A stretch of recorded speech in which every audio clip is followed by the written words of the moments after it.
Hi guys, it's Sarah, and today's BookList Thursday. This is a book series I do with my friend Lindsay over at Lindsay's Little Library, and this is every week, every Thursday, we're bringing you some sort of list involving some books or topics that we feel like talking about.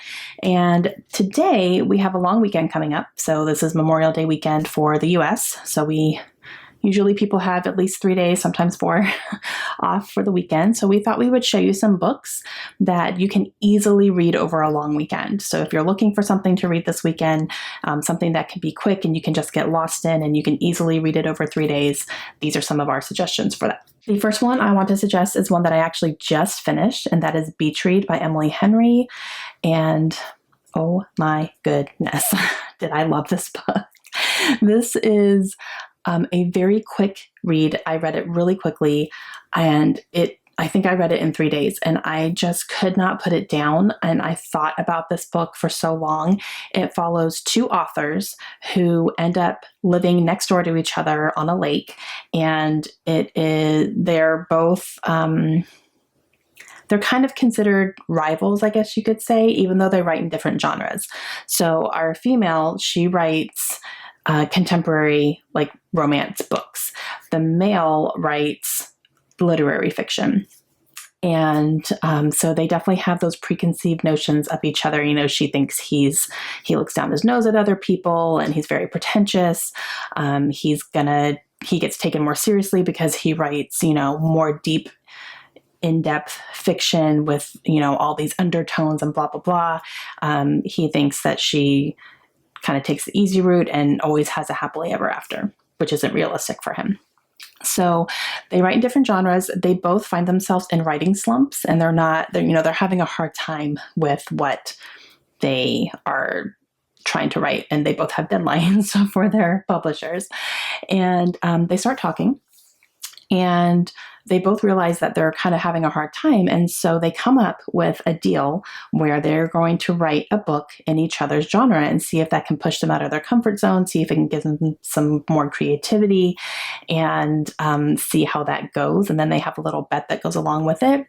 To go along with this, in order to help each other, what they're going to be doing is kind of going through their processes for writing and research and field trips and things that can give each other inspiration. It was so good, you guys. This ended up being my favorite book of the year so far. And when I wasn't reading it, I was thinking about it, and I was thinking about these characters, and there's a lot more that goes on. Obviously, they have a whole past that comes up. He's going through something in his life that she is not aware of, and that, he's trying to work through. She's going through some things that he's not aware of that she's trying to work through, and they're, kind of trying to help each other, but not bring each other down. It's so good, and their banter back and forth was just perfection. I absolutely loved it. I laughed out loud quite a bit, and it's definitely something that you can fly through. The next one that I have is The Flatshare by Beth O'Leary. I also recently just read this and absolutely loved it. And this one is definitely a nice short read. And this follows our 2 main characters who live in London.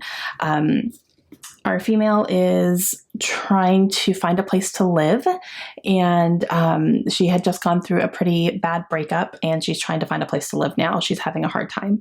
And what she ends up doing is she goes to a classified ad for somebody who is looking for someone to be involved in a flat share. And what a flat share is that you share a flat, but you're not in the flat at the same time. Or it's almost like looking for a roommate type thing. And he has a different schedule because he's a nurse. So he works nights and she works during the day. So their schedules would just be perfect for that. She would have the flat at night and she can be there and she can sleep. And then he has the flat during the day when he's needing to sleep, and they never crossed paths. So she takes him up on this offer, and they work it all out. They agree not to meet, and basically all their correspondence is through like notes that they leave each other. She'll cook some dinner and leave him leftovers in the fridge, and it's just kind of back and forth a little bit, or, hey, this package came for you, or whatever. And they start to get to know each other with these notes.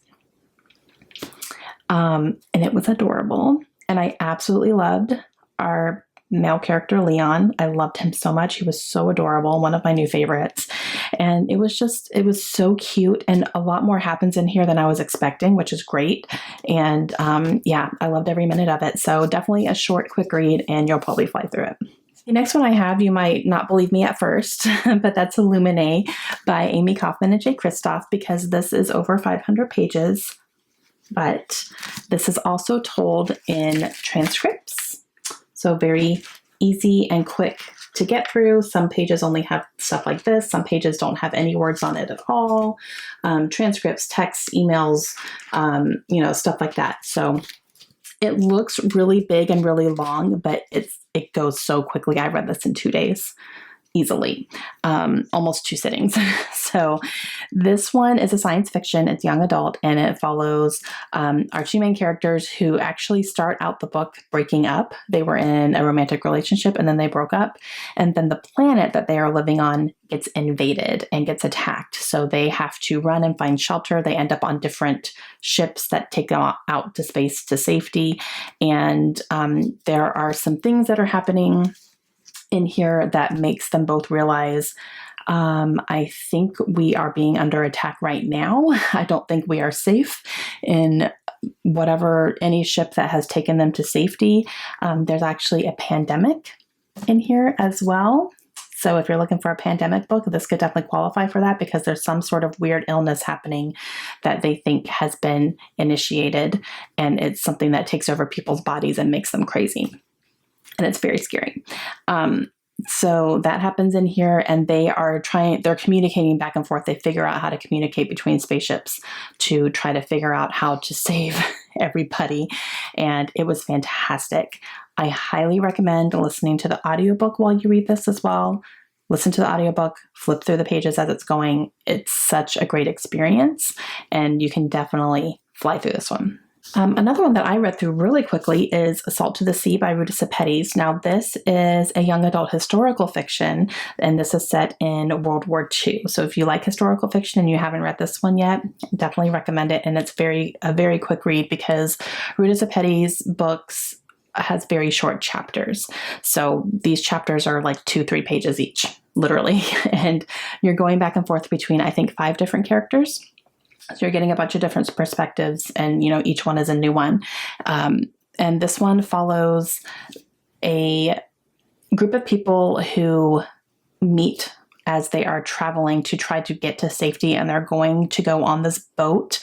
And I don't remember the name of the boat. Let me see if I can figure out. The Willem Gustloff. Yeah. And that is a real boat that took passengers and refugees and tried to get them to safety, but it was shot down by the Russians. It's a German ship that was shot down by the Russians. And yeah, so that really happened. And so this shows, some historical accuracy with that, that this is a real thing that really happened. And then you're seeing it from the perspective of these 5 characters, and they're different perspectives, definitely. So that was really interesting, and I loved it. It was great. I love Ruta Sepetys and her writing. So if you haven't read it, this one will definitely keep you interested, and you can probably fly through it. And the last one that I have is a fantasy book, and that is Scythe by Neil Shusterman. And this one I could not put down. I read through it so quickly, and it follows a kind of a utopian society, I guess you could say, where society has figured out how to do away with any type of death. So there's no illnesses, there's no dying from car crashes, there's no accident. Like, you can't die from any of that stuff. That stuff still happens. There is no illnesses, though. That's the one thing that's been completely diminished. But, if you get into a car crash, you're not going to die. There's a way that you are brought back. So because of that, they need to have some population control, because people not only can't die, you can actually rejuvenate yourself and make yourself younger again and continue with your life that way. So because of that, people are resetting their bodies almost to the point where you can be 200 years old and you can still have a baby, because you have reset yourself to be 21 again. So there needs to be some population control. Otherwise, the humans are just going to take over the planet and the planet's going to die. Right? So there are scythes who are trained to make those decisions. They have to decide who's going to die, why they're going to die. There have to be certain reasons. There's legislation on it. You can't just kill anybody you want. You have to be able to explain yourself and explain every single kill that you make. And our two main characters in here are teenagers who are serving as apprentices to a scythe. So they are learning this process. They're learning what goes into it, how the decisions are made, how it's done. And it's so interesting and fast-paced, actually. I was surprised how fast-paced it was, and I could not put this book down. It was so good. I can't believe I haven't read the other two yet. I need to fix that. But yeah, so this was one of my favorite books of last year, and I'm recommending it left and right. Okay, guys, so those are some books that I would suggest if you're looking to maybe plow through a book over the long holiday weekend this weekend. If you have any of these on your shelves and you haven't read them yet, those would be my recommendations for you. And make sure you go check out Lindsay's channel today, see what she says as well, and hope everybody has a nice, safe holiday this weekend if you're in the US. And I will see you guys again soon. Hope you have a great day.